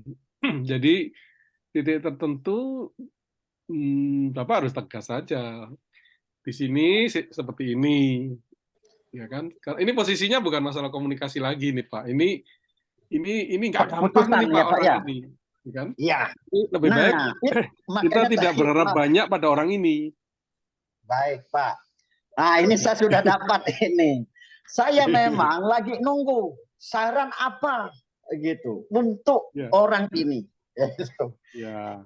Gitu. Jadi dia biar aja ikut hadir, ikut ini. Jadi jangan langsung dikasih peranan yang merepotkan Bapak. Nanti peranan kecil kalau dia kelihatan membaik ininya apa sikapnya membaik ya bisa ditingkatkan. Tapi jangan cepet-cepet Pak. Itu Pak. Makanya saya juga lihat ya. Saya juga sebenarnya lihat di banyak itu gereja tahu-tahu orang baru atau orang apa orang yang kayaknya bisa kontribusi ke gereja langsung disuruh khotbah. Wah, itu kan enggak bagus ya. Jadi jangan terlalu menjual pelayanan ya. Pelayanan itu kan harus sepenuh hati gitu kan, Pak. Harus sepenuh hati, sepenuh jiwa ya. Dengan sepenuh kekuatan. Pokoknya yang seperti Alkitab inginkan. Jadi kalau dia belum memberontak terus, wah ini nggak cocok tuh nih. Bapak jadi jemaat aja dulu kalau mau gitu, Pak. Kalau dia keluar nggak apa-apa, Pak. ini ya, ini ya contoh ini, misalnya ini kan kita suruh ya. begini Pak Hari. Ya. Mari tadahkanlah tanganmu, terimalah berkat yang datang daripada Tuhan. Jadi dia nggak mau nih. Nggak mau. Nggak mau. Iya. Lalu dia omongkan ke jemaat yang lain. Kenapa kita harus begini kayak orang Islam aja katanya. Itu. Iya. Kayak orang Islam aja. Nah, syukur jemaat yang dia omongkan ini tadi langsung ngomong, lah iyalah kan kita terima berkat dari Tuhan kan begini. Kalau begini ngasih namanya. Nah, jadi jemaat yang lain justru lebih saya lihat bukan lagi saya lihat, memang saya bangga lebih pandai dari dia begitu yang katanya hamba Tuhan begitu Pak. Iya. Jadi gitu Pak. Untuk stop dulu Pak. Pak Philip, Pak. Ya, makasih Pak Iman. Tadi dari Pak Waketum tambahan tuh ini Pak pemberesan ya. Mungkin perlu ya diskusi pribadi personal, ya perlu pengembalaan nih. Iya, kayaknya mesti mau dipanggil lagi. Iya. Ya, mau dipanggil lagi seperti kata Pak Hadi tadi. Ini di sini kita punya aturan ini gitu. Terus apa yang kita buat itu seperti ini. Begitu. Ada dasar-dasarnya lah ya, kenapa? Iya. Iya Pak. Ya, terima kasih Pak Hari dan hamba Tuhan yang sudah kasih masukan nih. Ya, saran Pak. Ya, silakan Pak Ketua. Kami lagi mengadakan pelayanan khusus, ya spiritual konflik, ya di mana ada tekanan-tekanan masa lampau, ikatan-ikatan lain. Ternyata hamba-hamba Tuhan banyak bermasalah. Ya, apalagi cerita Bapak tadi sepertinya ada akar pahit dia. Dan itu belum dibereskan. Jadi jiwanya itu lagi gundah gulana, Pak. Nah, jadi perlu sampai ke akar-akarnya kita selidiki. Ada tuh buku yang bagus 7 langkah menuju kemerdekaan itu. Jadi dari leluhur kita pun kita bisa cari, kita putuskan. Dan ketika kami mengadakan pelayanan itu luar biasa ya. Jadi setiap pengurus itu kita wajibkan layanan dulu, di mana pernah terikat, ada bagaimana pengampunan, semuanya kita tuntaskan itu. Dan setelah selesai itu ada luar biasa, ada kemajuannya. Ya, sedikit tambahan Pak. Terima kasih. Iya. Terima kasih Pak Gus. Ya, terima kasih Pak Waketum, terima kasih. Silakan Bapak Ibu mungkin ada masukan lagi. Ya. Kita akan akhiri pada pukul 20.30. Mungkin masih ada waktu sekian 11 menit lagi. Ya, Pak Philip, sebentar Pak ya. Silakan Pak. Kita juga dulu ya, sebelum saya ya, ada pendeta senior menghadapi seperti yang kasus Pak Iman Subardi. Memang masalahnya ternyata di 2 hal Pak Iman. Ada kepahitan, itu kan Bapak cerita tadi gagal 2 kali ya. Ada kepahitan. Yang kedua, dia ingin perhatian, Pak. Dia kan dalam keadaan rendah diri itu orang, Pak. Nah, betul, Pak. Nah, posisinya dia merasa rendah diri, jadi dia sengaja bikin ulah agar dia diberi perhatian, bahkan diberi peranan. Dia minta pelayanan. Jadi yang saya lihat dulu, jadi saya belajar dari pendeta senior ini. Pertama, beliau banyak berdoa, Pak, untuk orang itu. Dia doakan. Dan yang luar biasa yang saya pelajari, beliau ini tetap baik sama dia itu. Jadi dia memberi kesan bahwa ya saya tetap baik sama kamu, saya mengasihi kamu. Lalu yang kedua, dikunjungilah ke rumahnya, Pak. Diajak ngobrol, dibawain makanan. Waktu itu yang paling penting, Pak Iman kurang itu mungkin. Wah, dibawain makanan banyak tuh dibeliin. Saya juga ikut. Saya kan diajak itu, ayo Frans. Saya waktu itu masih muda sih. Ayo, ikut saya. Oke, siap. Wah, beli makanan. Ya, saya senang juga. Saya kan pasti kecipratan, Pak, rezekinya itu. Jadi sampai sana kita makan. Jadi dia pendekatan pribadi itu, Pak Iman. Untuk dia bisa percaya kepada pendeta senior ini, bahwa dia betul-betul mengasihi dia, bahwa dia ingin menolong dia. Tetapi yang saya ingat, memang akhirnya ada pelayanan konseling seperti Pak Hari bilang sama Pak Agus tadi. Dibereskan, Pak, ditengking dalam nama Yesus malah itu, Pak.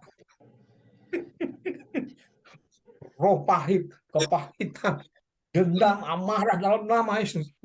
Saya patahkan gitu, Pak.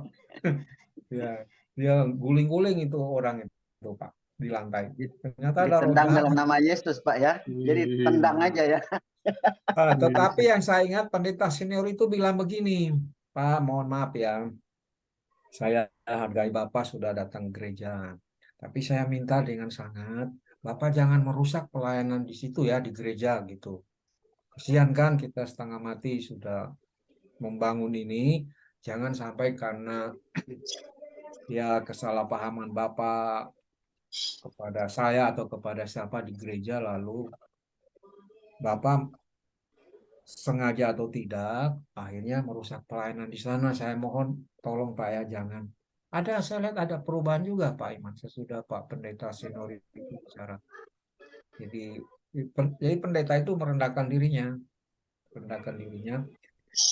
Ya, tapi belum sampai di skor Pak. Kalau seandainya pendeta itu masih ada, saya usul kalau ada yang begitu di skor aja dulu Pak. Di skor 1 semester. Iya, saya skor 1 semester, Pak. Lalu, yang tahun lalu, yaitu tahun lalu. Ya. Nah, ini semester ini dia buat ulah lagi. Terakhir kemarin kan ulang tahun nih ceritanya.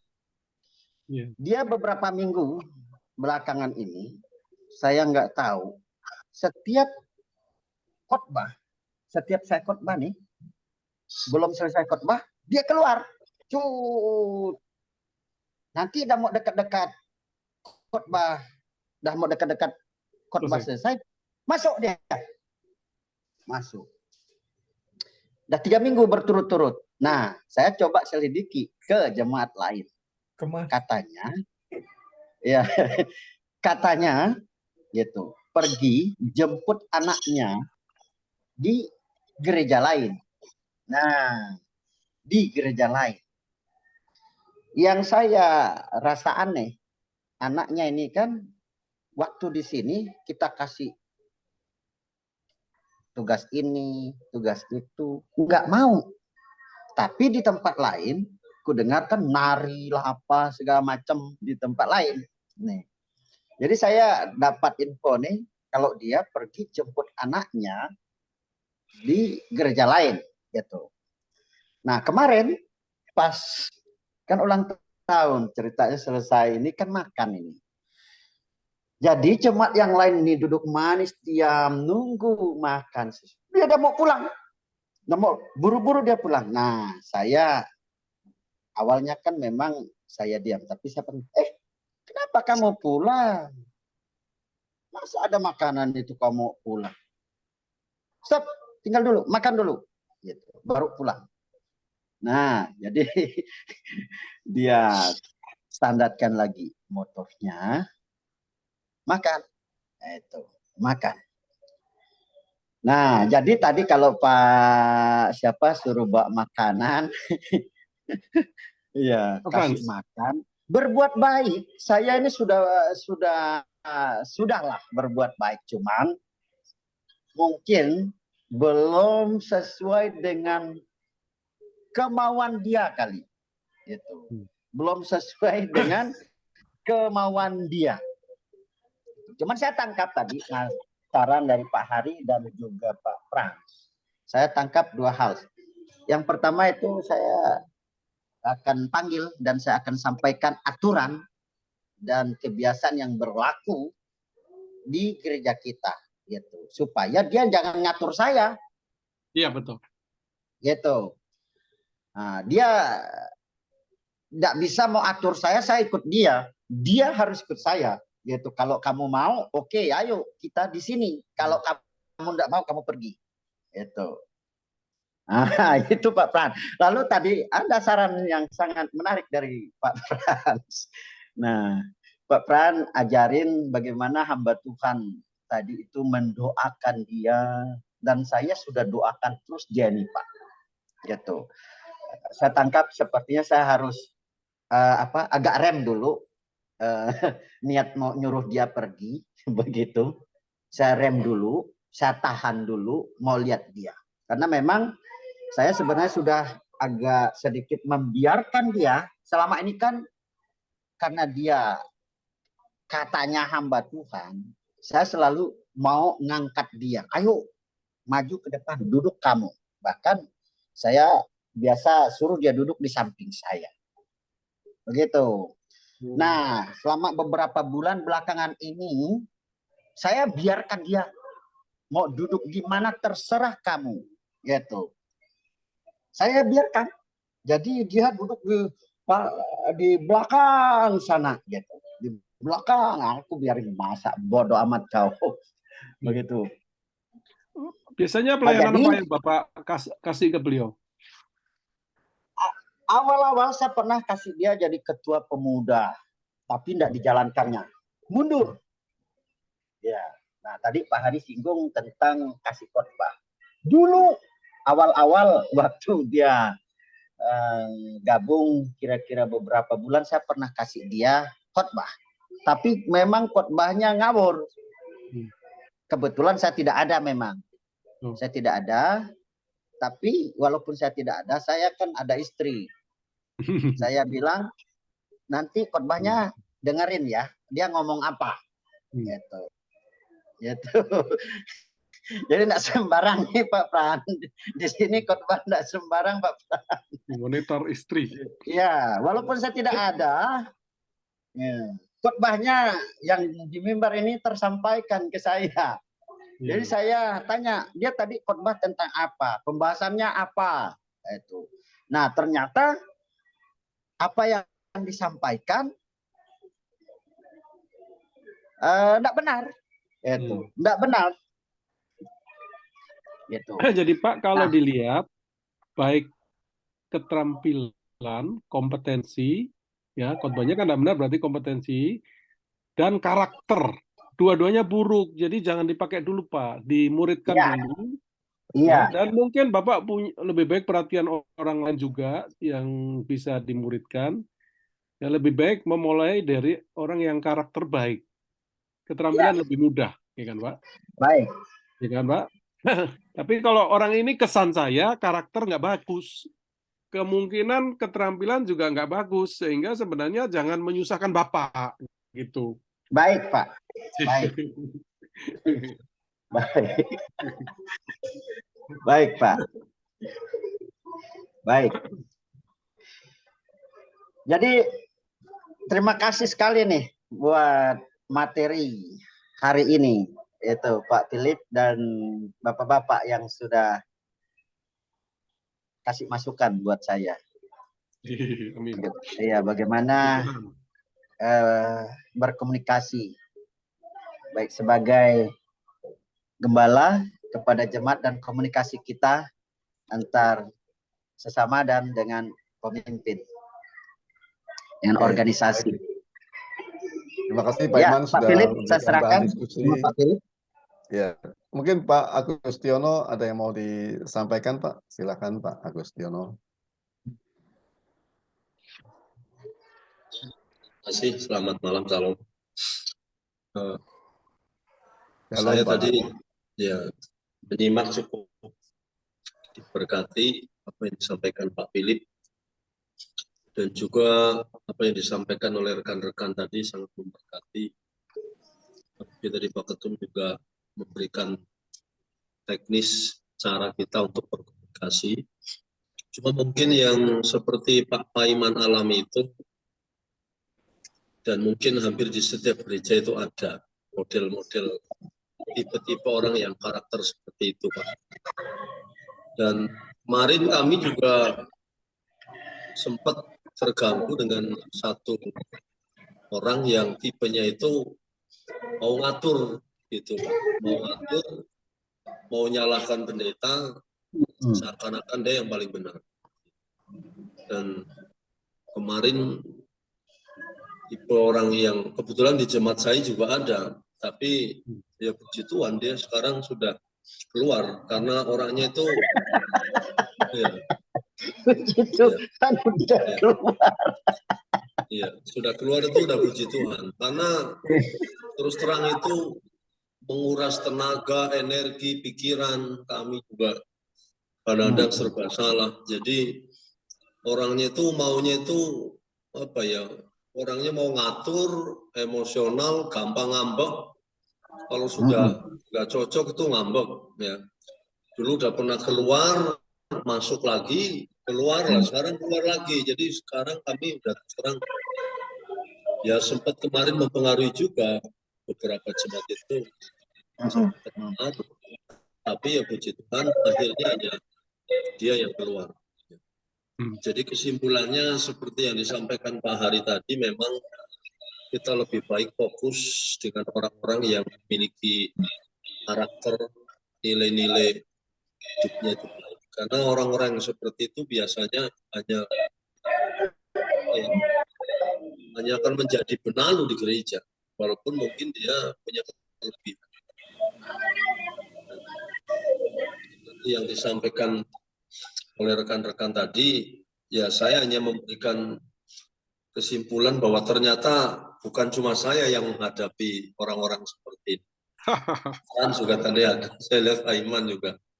Tapi ini bagian dari hidup kita sebagai hamba Tuhan. Intinya kita tidak boleh putus asa, tidak boleh menyerah, dan ya mungkin kita harus bijak, ya bijak dalam arti ya kita ya yang dibilang Pak Heri itu saya setuju bahwa kita kadang-kadang terlalu murahan, memberikan pekerjaan Tuhan itu terlalu gampang. Kadang-kadang ini juga kesalahan kita. Orang masih baru beberapa mungkin bulan, beberapa mungkin belum nyampe setahun kita percaya karena seringkali kita mungkin terhipnotis oleh apa ya mungkin ya kedagingan itu tadi, tapi padahal sebenarnya belum tepat.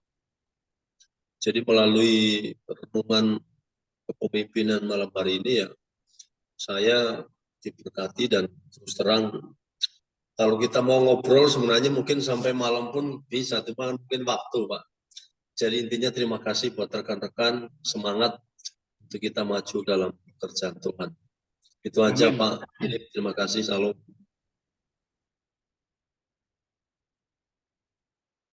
Ya, terima kasih Pak Agustiono. Ya, kalau kita tahu batu ya, batu macam-macam, ada batu kali, ada batu kecil, batu-batu kerikil itu kalau di rumah sakit di Jakarta ini ada yang begini loh, sengaja dipasang banyak untuk orang terapi, diinjak-injak kakinya lewat batu itu ya itu di rumah sakit besar ada seperti itu. Tapi ada juga batu yang sama itu membuat orang jatuh. Kalau batu besar mungkin orang bisa menghindari, tapi batu kerikil bisa bikin orang jatuh.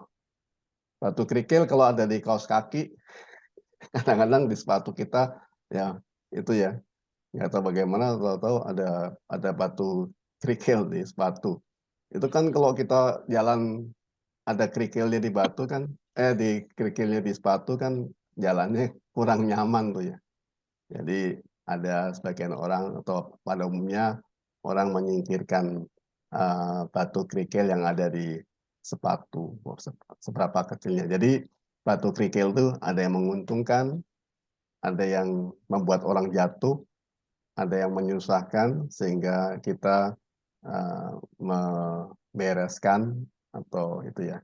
Ya itulah yang ada terjadi di dalam kehidupan pelayanan kita, sifat-sifat lawan bicara kita itu ya seperti itu. Ya, ada yang bisa. Dari sinilah teknik seninya nih, seninya ilmu berkomunikasi ini sangat menarik sekali ya. Jadi yang saya sampaikan ini baru hal yang sangat sederhana. Jadi bersyukur Bapak Ibu Saudara sudah melengkapi, mendalami ya penyampaian dari Bapak Ibu Saudara. Jadi memang poin-poin yang penting adalah bagaimana memenangkan hatinya. Bukan memenangkan perdebatan, tapi memenangkan hatinya. Dan juga kalimat yang hampir sejenis sampai mirip adalah dikatakan bahwa bagaimana mengubah tidak menjadi iya. Ini ketika kita menyampaikan gagasan, kita menyampaikan tanggapan, menyampaikan ide, itu kan tidak selalu lawan bicaranya itu mengiyakan, menyetujui. Ya, nah ini seninya kita adalah bagaimana mengubah tidak menjadi iya. Itu ya.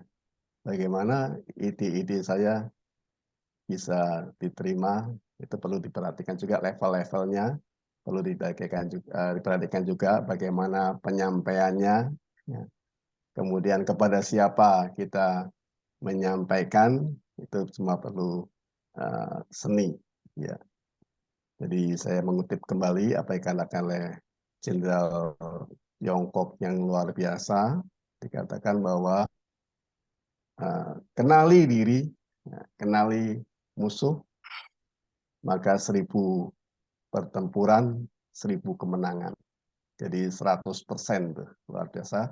Kuncinya hanya mengenali diri dan mengenali musuh. Memang tidak mudah ya, mengenali diri butuh waktu, perjalanan seumur itu barangkali, karena kan diri kita senantiasa berubah. Saya yang sekarang, rasa-rasa saya lebih bagus ketika saya masih muda. Karena semakin bertambahnya usia, makin bertambahnya pengetahuan, bertambah pula ternyata arogansinya Bapak Ibu Saudara. Itu jadi berkembang terus, maka ya perlu mengenali diri terus. Demikian pula perlu mengenali lawan bicara kita untuk kita bisa menyesuaikan. Ya, sekali lagi terima kasih atas masukan-masukannya. Oh ya, ini ada pesan dari Pak Kian Min untuk kita semua berkenaan dengan Mukernas, untuk kita doakan ya perkumpulan kita semua tentang Mukernas yang kedua di Bali ini. Ya. Oke, mungkin Pak Kemin ada mau disampaikan, ditambahkan, silakan barangkali Pak Kemin. Yo, Pak Kianmin, ojo menengahi.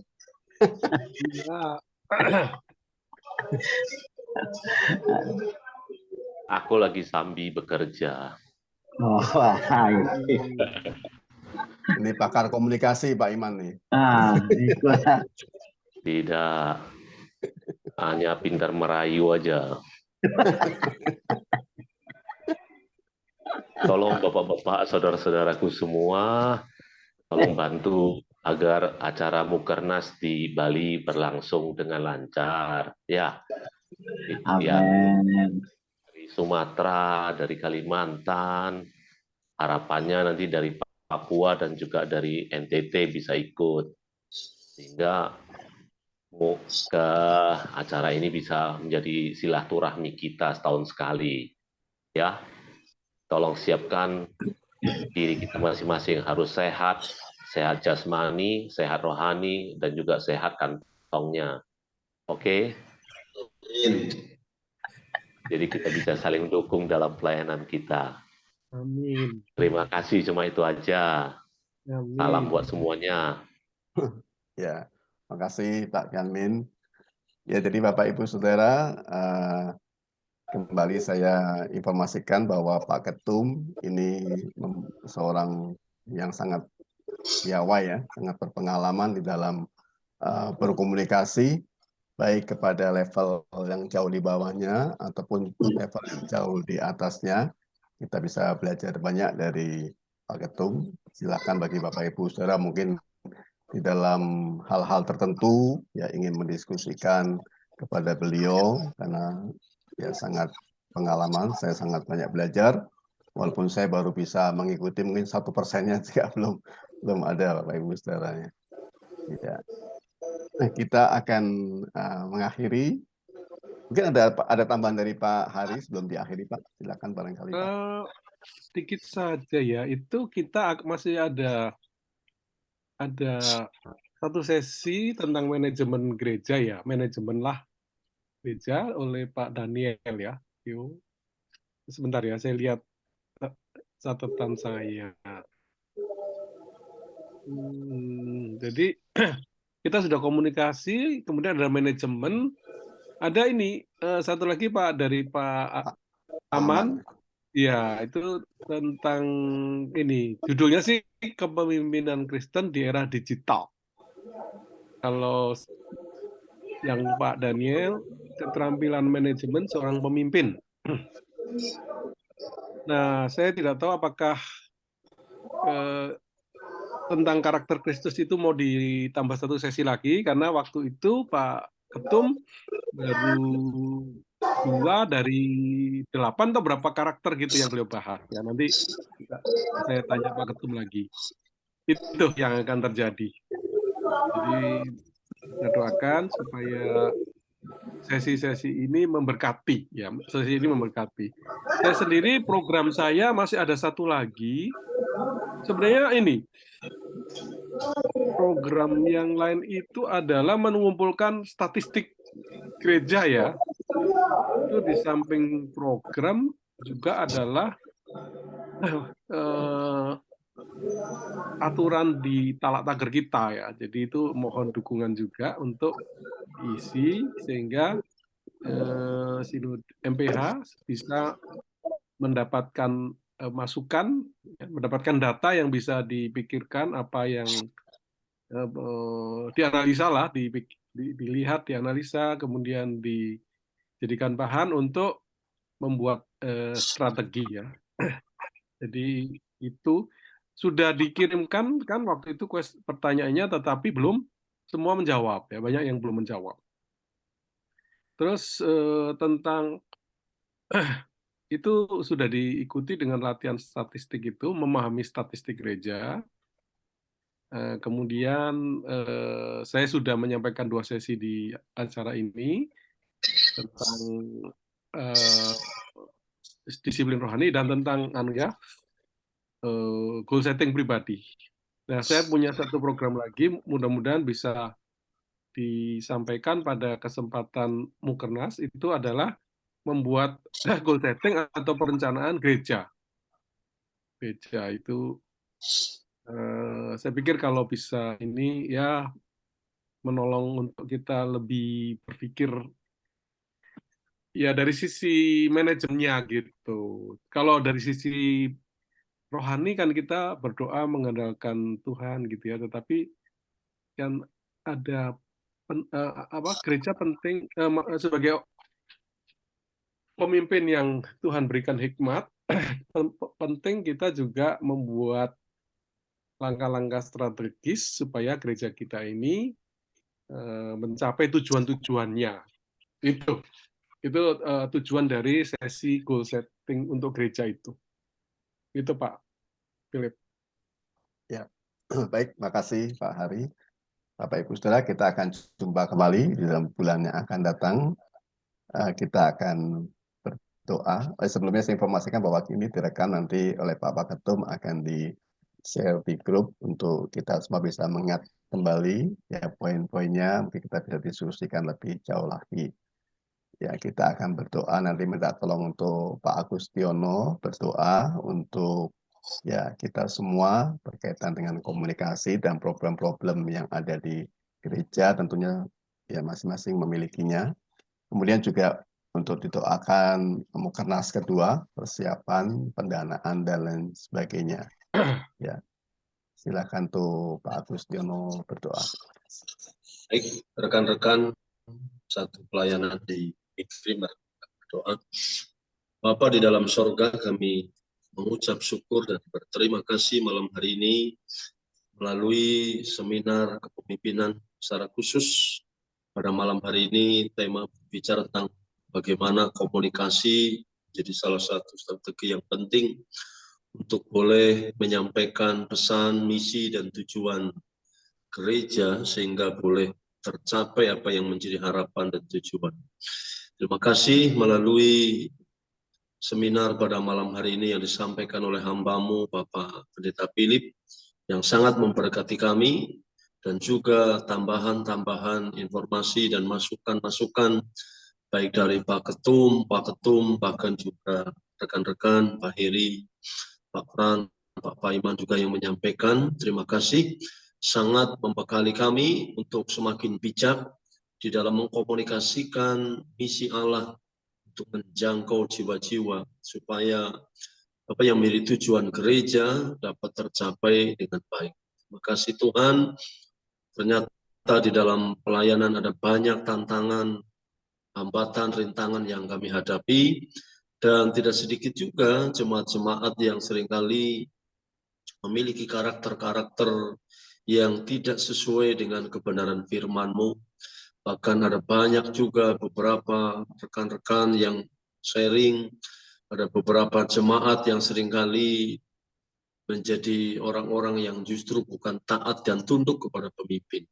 Kiranya Tuhan memberikan roh hikmat, roh kebijaksanaan, supaya kami bisa bijaksana untuk mendidik, membentuk, memproses orang-orang yang Tuhan percayakan untuk kami layani dengan segala hikmat kuasa yang daripada Tuhan. Kami berdoa untuk rekan-rekan kami dimanapun mereka berada dalam setiap tugas dan tanggung jawab mereka dalam setiap gereja-gereja lokal yang mereka hadapi. Tuhan menolong, memberikan penyertaan, pertolongan, dan perlindungan. Sehingga rekan-rekan kami yang bergumul dengan berbagai hal, baik itu mungkin pergumulan dengan pembangunan gereja, bahkan mungkin juga pergumulan dengan kehidupan mereka, makan minum mereka, pergumulan juga mungkin dengan kontrakan mereka, bahkan juga pergumulan dengan pengembangan jemaat, bahkan juga kesehatan daripada hamba-hamba-Mu. Tuhan Allah yang Maha Besar, kiranya Kau mendengar seruan, doa, dan permohonan rekan-rekan kami di gereja Kekri. Biarlah Tuhan yang terus nyatakan kasih dan kuasa-Mu, ya Bapak. Demikian juga kami berdoa secara khusus untuk MPH, Sinode Kekri yang Tuhan sudah percayakan, 9 pendiri yang sudah memiliki komitmen, visi, dan misi yang sama untuk membangun sinode ini untuk semakin dipakai, diperluas untuk memperoleh kerajaan Tuhan terus semakin diperlebar. Kami berdoa untuk hamba-hamba-Mu yang Tuhan percayakan. Secara khusus kami berdoa untuk Pak Ketum, berikan kesehatan, kekuatan, bahkan misi yang besar. Oleh Tuhan nyatakan kuasa-Mu sehingga hamba-Mu boleh mampu mewujudkan apa yang menjadi harapan dan impian daripada sinode ini. Berkati juga Pak Heri, Pak Philip, dan juga rekan-rekan yang lain, Pak Agus, bahkan juga tim yang lain, biar Tuhan yang menolong, Pak Sekub, ke dalam tangan Tuhan. Kami serahkan supaya semakin kompak dan semakin terus dipakai Tuhan melalui hamba-hamba. Kami juga berdoa secara khusus malam hari ini menyerahkan Mukernas yang kedua di Bali yang akan dilaksanakan, dan kami berdoa supaya panitia yang sudah merancang, mempersiapkan, bahkan mungkin mereka sudah membuat acara sedemikian rupa. Tuhan Kau tolong supaya acara ini boleh benar-benar berjalan dengan baik, dengan maksimal.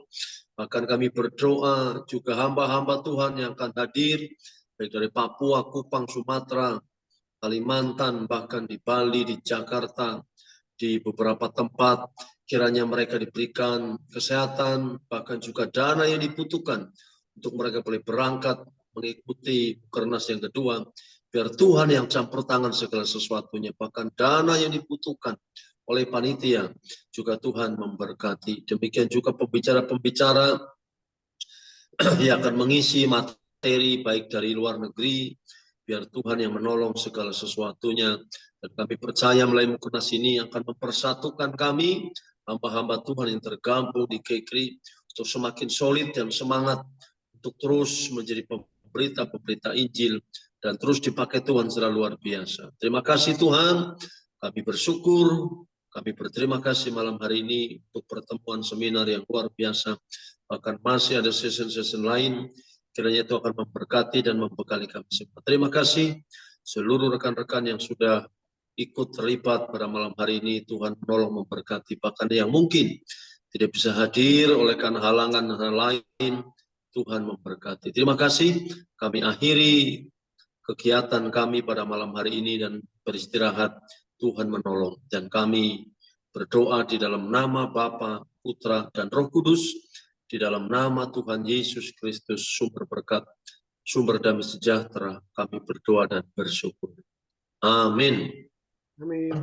Amin. Terima kasih Pak Agustiono. Terima kasih Bapak Ibu, saudara. Terima kasih. Sampai Terima ketemu. kasih Pak Ketua Rayon. Teman-teman. Bapak Ya, selamat malam, Bapak Ibu, Bapak Tuhan, Wah, Pak Sunardi. Selamat malam. Pak Jani. Sampai ketemu di Bali. Amin. Amin. Haleluya. Itu ke Bali